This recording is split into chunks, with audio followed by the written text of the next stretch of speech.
اہل سنت یا رسول اللہ کہنے والے، آقا کے آنے پر خوشیاں منانے والے، آقا کے نام کا بھی ادب و احترام کرنے والے۔ الحمدللہ ہماری تبلیغ یہی ہوتی ہے۔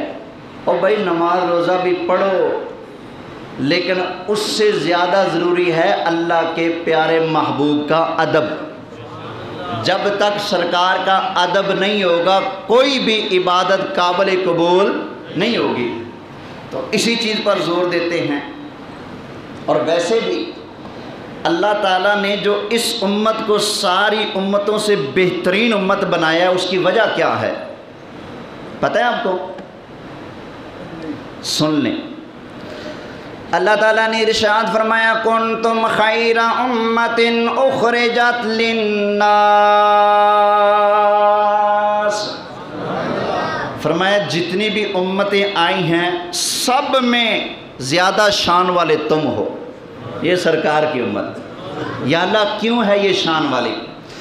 اللہ تعالیٰ نے ارشاد فرمایا تأمرون بالمعروف وتنہون عن المنکر، تم اس لیے بھی بہتر ہو کہ تم برائی سے منع کرتے ہو اور اچھائی کا حکم دیتے ہو۔ برائی سے بولیے منع کرتے ہو، اور اچھائی کا ایک ہوتی ہے عمل کی برائی، چوری کرنا، شراب پینا، حسد کرنا، چغلیاں کرنا، غیبت کرنا، گالیاں دینا، کوئی بھی گناہ کرنا، یہ عملی برائی ہے نا۔ اور ایک ہوتی ہے برائی عقیدے کی، عقیدے کے اندر خرابی ہو جائے تو کون سی برائی زیادہ خطرناک ہے؟ بولیے عقیدے کی۔ اس لیے ہم جو عملی برائیاں ہیں ان پر بھی کہتے ہیں کہ اللہ کا واسطہ یہ نہ کرو، لیکن اس سے کہیں زیادہ اہم ہے کہ جو عقیدے اور فکری برائیاں پائی جاتی ہیں ان کو دور کیا جائے۔ سمجھ آ گئی نا؟ تو ہماری یہ تبلیغ ہوتی ہے بھائی یہ چیز بری ہے، یہ برا عقیدہ ہے، یہ برا نظریہ ہے، اس کو چھوڑ دیا جائے، چھوڑ دیا جائے، چھوڑ دیا جائے، ایسے ہی نا۔ تو میں ایک عرصے سے ایک آواز بلند کرتا رہا ہوں کہ یہ جو کتاب ہے تقویت الایمان، اس میں ہمارے لجپال نبی کی شان میں گستاخیاں اور گالیاں ہیں، گالیاں دی گئی ہیں۔ اس کتاب کی اشاعت بند کر دی جائے، کیا کر دیا جائے؟ اشاعت بند کر دی جائے، اور جس نے رسول کریم علیہ السلام کی گستاخی کی ہے اس سے تعلق توڑ دیا جائے، کہہ دیا جائے بے ایمان ہے، اس سے ہمارا کوئی تعلق نہیں۔ لیکن آگے سے کوئی خاص مثبت نتیجہ نہیں نکلتا، آگے سے کچھ اور ہی ہو جاتا ہے۔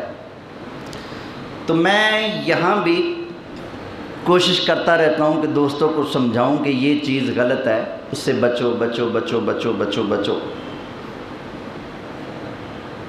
تو ایک دفعہ مجھ سے چند احباب نے پوچھا، وہ قاری خلیل صاحب کے شاگرد تھے، کہ آپ لوگ ان کے پیچھے نماز کیوں نہیں پڑھتے؟ میں نے بتا دی وجہ، میں نے کہا یہ کتاب ہے وجہ، اور بھی بہت ساری وجوہات ہیں۔ ایک وجہ یہ ہے اس میں حضور کی گستاخی ہیں اور یہ لوگ اس کو شائع کرتے ہیں، چھاپتے ہیں، اس کا دفاع کرتے ہیں، یہ وجہ ہے۔ تو انہوں نے کہا جی ہم اپنے استاد جی سے پوچھیں گے۔ انہوں نے پھر اپنے استاد جی سے پوچھا، پھر میرے پاس آئے۔ انہوں نے کہا کہ جی استاد جی کہتے ہیں کہ ہم مولانا عبداللہ عابد وڑائچ صاحب کو بلائیں گے تو آپ ٹائم دے گفتگو کا، تو اس کتاب پر گفتگو کریں گے، یہ ہمارا طے ہوا تھا، اس کتاب پر گفتگو کریں گے۔ تو میں نے ان کو ٹائم دیا، میں نے کہا جی 12 فروری کو آپ تشریف لے آئیں، رات کو کھلا ٹائم ہوگا ہمارے پاس، عشاء کے وقت آ جائیں، نماز ہمارے پاس پڑھے، تو آپ آ جائیں۔ تو 12 فروری کا میں نے ان کو دعوت نامہ دیا کہ آپ تشریف لا سکتے ہیں۔ تو 12 فروری پر نہ آئے وہ، 12 کے بعد انہوں نے مجھے جواب دیا کہ ایسا کریں کہ ہمارے استاد جی کہتے ہیں کہ آپ اپنے سوالات لکھ دیں، ہم ان کے جوابات دے دیں گے۔ کس کے سوال ہیں؟ میرے۔ جواب کس نے دینے ہیں؟ بولو، انہوں نے دینے ہیں نا، شروع سے یہ چلتا آ رہا ہے۔ میں نے کہا کہ آپ صرف 2 لائنیں لکھوا لاؤ کہ میں جو بھی سوال کروں مجھے اجازت ہے وہ جواب دینے کے پابند ہوں گے۔ انہوں نے انکار کیا کہ ہم لکھ کر دینے کو تیار نہیں ہیں، لیکن پھر بھی آپ سوال بھیجو، ہم جواب دیں گے۔ تو تقریباً آج سے 1.5 مہینہ پہلے یا مہینہ پہلے میں نے کتابوں کے نام لکھ دیے کہ میں نے کہا فلاں فلاں کتابیں ہیں، ان میں جو کچھ لکھا ہے نا ان میں سے چند باتیں ہیں جن پر ہمارا اعتراض ہے۔ کتابیں میں نے بتا دی، میں نے کہا جی جواب تیار کر لیں، تو آپ لکھ کر بھیج دیں ہمیں جواب۔ تو انہوں نے کہا جی ٹھیک ہے ہم لکھ کر بھیجیں گے۔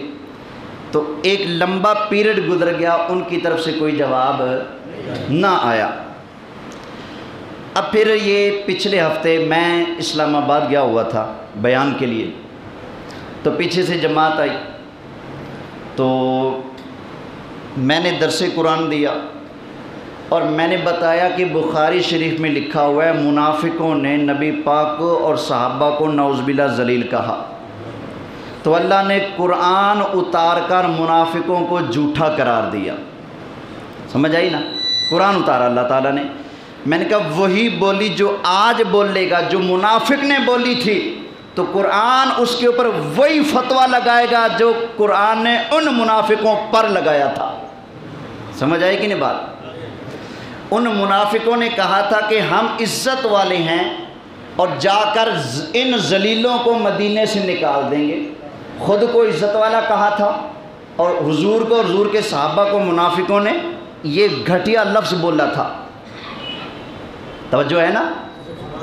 تو میں نے کہا تھا آج جو بندہ یہ بولی بولے گا اس کے اوپر بھی قرآن کا یہی فتویٰ ہوگا جو ان کے اوپر ہے، اور یہ بولی سیم اس کتاب کے اندر موجود ہے۔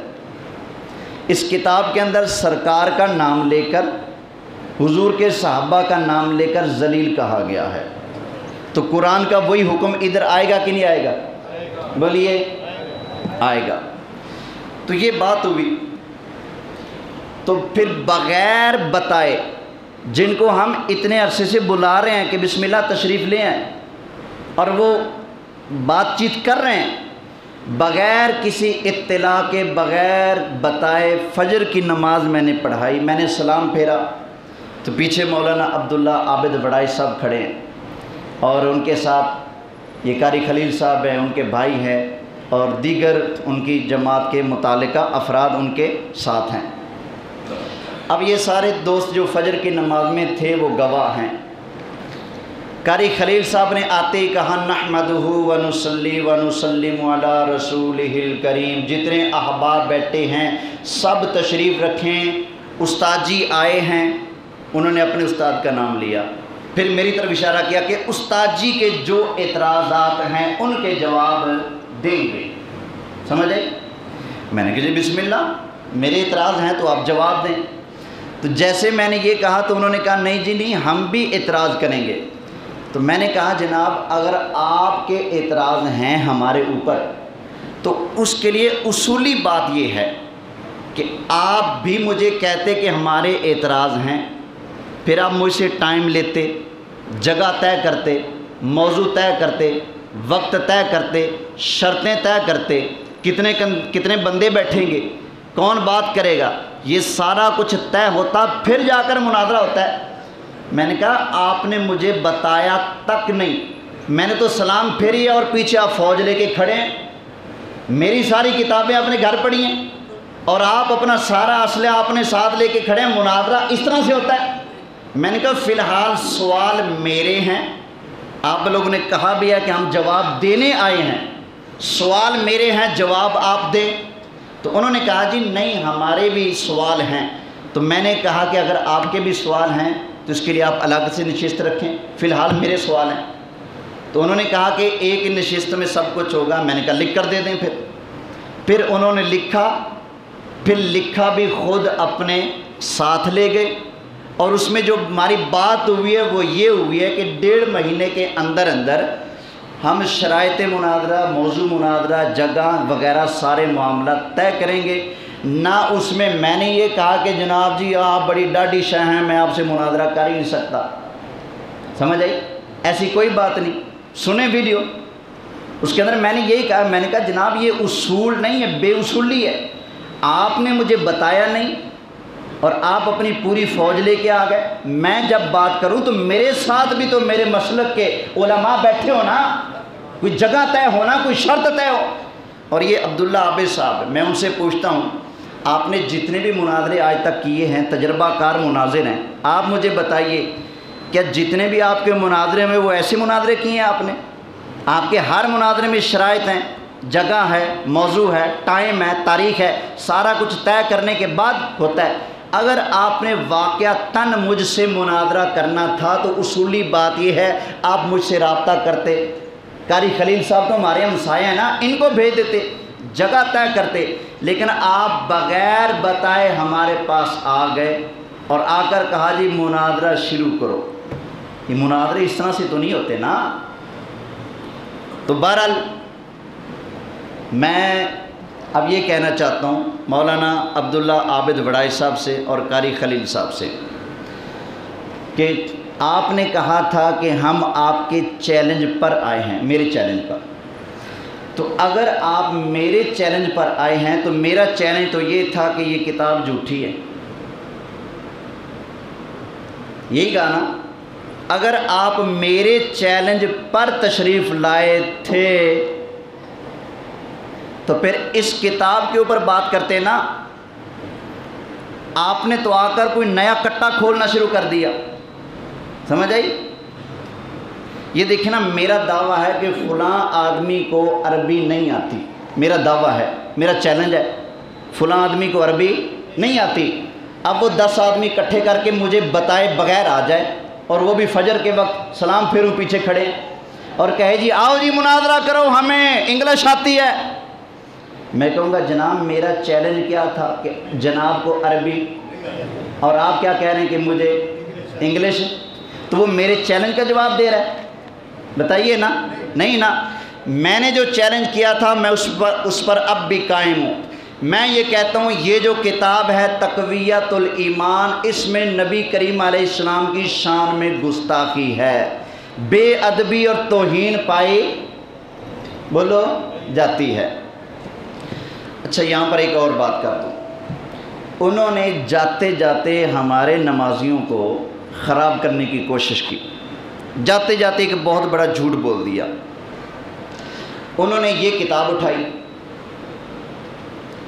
یہ مقیاس حنفیت، اور کہا کہ یہ ان کی کتاب ہے. اس میں لکھا ہے جب میاں بیوی اکٹھے ہوتے ہیں تو نبی کریم علیہ الصلوۃ والسلام دیکھ رہے ہوتے ہیں اور سرکار مرد کی اور عورت کی شرمگاہ کو دیکھتے ہیں. یہ لفظ انہوں نے بولے. فجر میں کون کون سے تھے؟ ریاض بھائی آپ تھے نا. انہوں نے یہ کہا ہے کہ نہیں؟ جی کہا ہے. اور کون تھے؟ انہوں نے کہا ہے کہ نہیں؟ اب مولانا عبداللہ عابد وڑائی صاحب، یہ آپ کے پاس میں بیان بھیجوں گا. یہ کتاب میرے ہاتھ میں ہے، مقیاس حنفیت جس کا آپ نے نام لیا.